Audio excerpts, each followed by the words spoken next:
Hi, everybody. My name is Anissa, and today I want to go over the books that I read during the winter season, which wasn't too many. It was 5 books, but it was about a total of 2,345 pages, and I think that's still pretty good.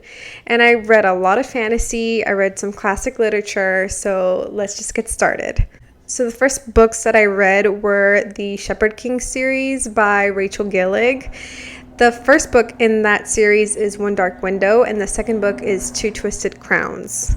It's considered a dark, gothic romantasy and a little bit of YA. I rated each book 4 stars, but I definitely preferred the first book over the second book.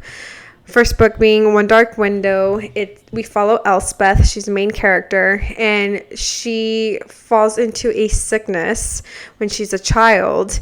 And from that event, she has this ancient spirit that stays in her head called the Nightmare. Something like that would have gotten her executed in this kingdom called Blunder. She grows up. She lives with it. She eventually meets a man named Raven Yu, and he's a little bit rebellious. Definitely is not in favor with what's going on in the kingdom and how people are treated when they are infected, the way Elspeth was at one point, and still is. The infection carries with them. It stays with them long term, but it doesn't, like, the consequences of the infection stays with them long term. Their veins are visible in a way that you can tell that something has happened.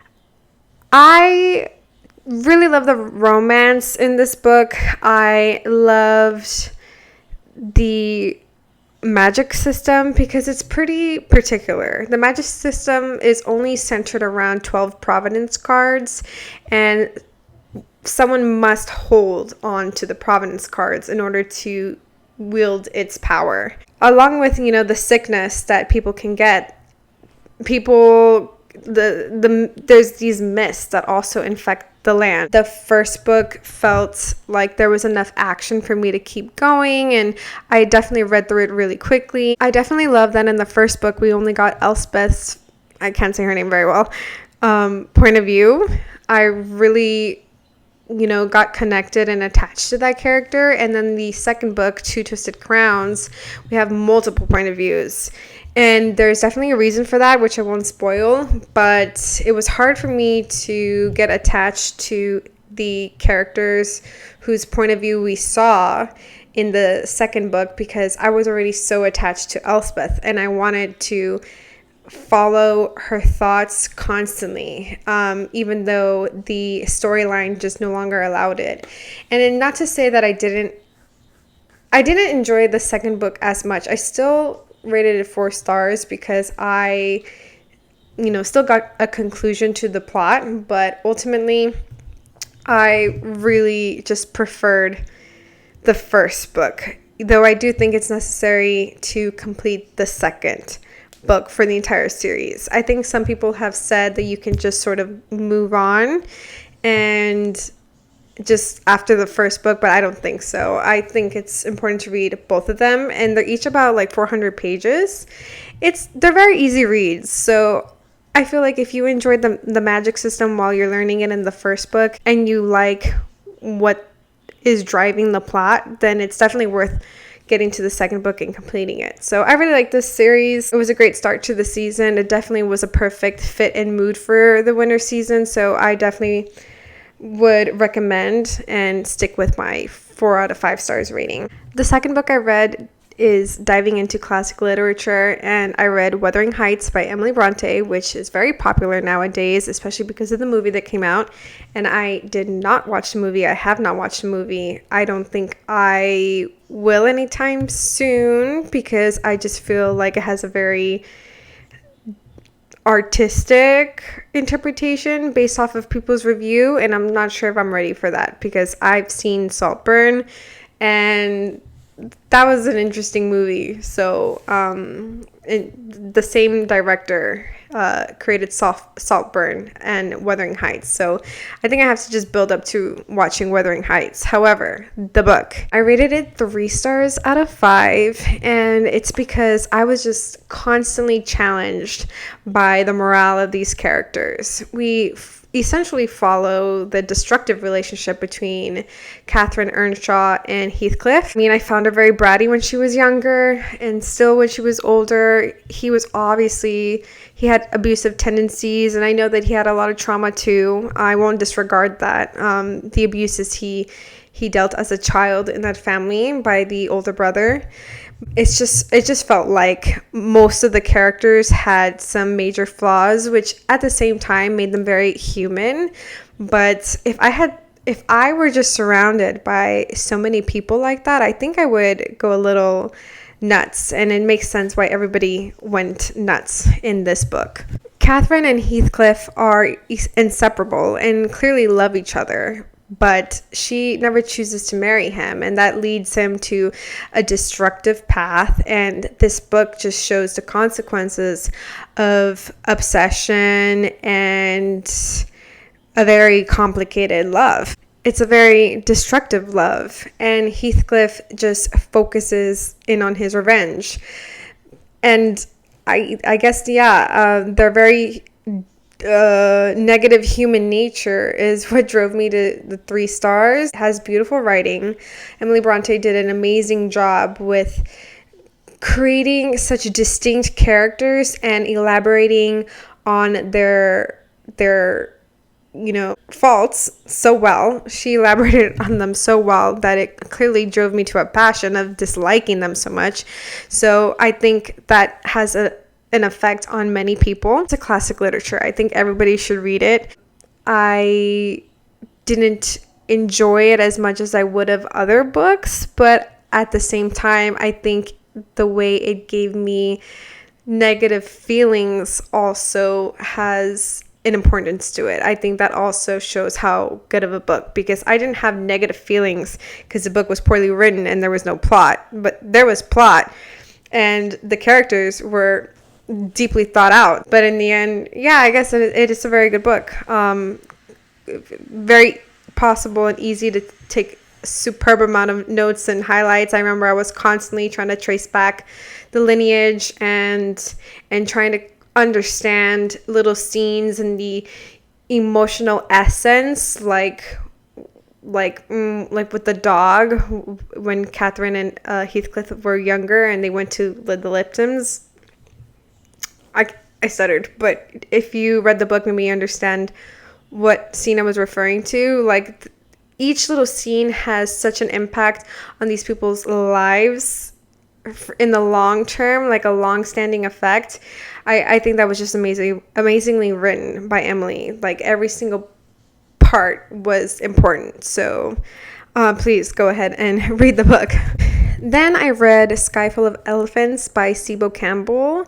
I already posted a review on it that is fully in depth with some spoilers in there, just to clarify. So I'll just quickly go right now. But it is a science fiction, and essentially it is focused on a near future America where an event happens and suddenly all the white people vanish, and all that's left is the black and brown communities. And we follow a black man named Charlie Brunton, who was incarcerated, and he's navigating this new life, this new America. He gets reunited with his estranged daughter named Sydney. Ultimately, they're on a weird journey from one part of the U.S. to Alabama, from Wisconsin to Alabama. And they're discovering this new kingdom in Alabama and how it's run, and it's a lot more organized and peaceful, and everyone's happy, and the collective and the community has just reached a level of peace and collaboration, which is just a stark difference between what's happening in Alabama versus outside of Alabama in the United States, which is the rest of America is a lot more chaotic, and it just almost makes it seem like the Black and brown communities were not able to just step into these roles that white people had carried. So I'm not sure how I accepted that. I totally agree and understand with this community feeling and wanting to create something that was a lot more reflective for themselves and supportive for themselves. But the book didn't show me that either. It gave me a glimpse of it in Alabama, but I think that the book left me with a lot of questions. And I mean, regardless, I still found it enjoyable. I think that it would be an excellent movie, and I heard that they are possibly turning it into a movie. I rated it 4 stars because I thought the plot was very interesting, and I loved the characters' backstory. I gained a lot from it. I also found the writing to be a little bit poetic in a subtle way, philosophical. It just really got me thinking, and I really enjoyed that about the book. I thought this was really interesting. It's obviously gonna poke a lot on discomfort, but that's okay. That's necessary. And I think that the author did it well at the end of the day. I just think that the author still left me with a lot of questions, or I don't think that the questions that are imposed in the book that they necessarily answered. But I don't know. That's how I feel about that one. And the last book that I read during the winter season is The Well of Ascension by Brandon Sanderson. And I am in the middle of the third and last book of this trilogy. And the third book is called The Hero of Ages. So this book, I rated it 3 stars. I really liked the first book. The first book had a lot of action. It was very quick moving. So I really liked that about the first book. Now this book, and I don't know if it's because I read this physically and all the other books I've been reading on my Kindle, but it just took me a lot longer to read. It was a lot slower. It's more focused on the politics of this new world, and I don't really want to spoil anything about this one because it is the second book, but the Mistborn series follows Vin, and in this book she is a lot more confident Mistborn. She's with Ellen Venture, who is, there may be spoilers here, but Ellen Venture is the king of Luthadel right now after the event that happened in the first book, which is Mistborn. And so we're seeing the politics between, Elend's thought process and his idealism, as well as what needs to be done and what's imposing on his city with 3 armies right there ready to take over. And so there's a lot of heavy politics. Now, I love politics. However, I just felt like this dragged on a little bit, or maybe it was just too repetitive at some points. And I do plan on posting a full in-depth review of this series with probably spoilers once I complete The Hero of Ages, which I am currently on. But this book definitely picked up at the end, and it picks up really quickly. I still rated it 3 stars, and I'm not going to give up. There were points where I wanted to DNF, but I know I wanted to complete the series because at the end of it, I really enjoyed the magic system. The allomancy is excellent. I liked the characters. Sometimes I'm here and there with Vin, but I still like the storyline and I want to see what happens. So I persevered and I did not DNF, and I am on the 3rd book now, which is the last one of the trilogy. But Brandon Sanderson is known to have a whole universe and many, many books in the same universe. But this is a trilogy of this timeline, and I want to get this completed. But at the end of the day, I just don't know why I didn't really like the politics here. I just thought it was too slow, or maybe Ellen was just too stubborn. But there's also other points, like with the new character that we briefly saw. I liked them, but then I felt like their purpose at the end was sort of wasted. So I will post later more about this trilogy. I just realized that I didn't show you my book for Wuthering Heights. It's the Penguins Classic Deluxe Edition, and I really like this artwork. I just thought it was really pretty. Yeah, it's really pretty. So I really like this book, and I want to get more classics and read more classic literature this year too.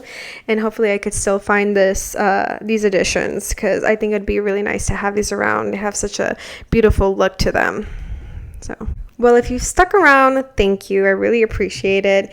Please like and subscribe, and leave a comment down below if you've read any of the books that I've mentioned today. Let me know what you think about them. Do you agree with my ratings or anything else? Just let me know. I hope everybody has a great week. I'll see you guys next time. Bye.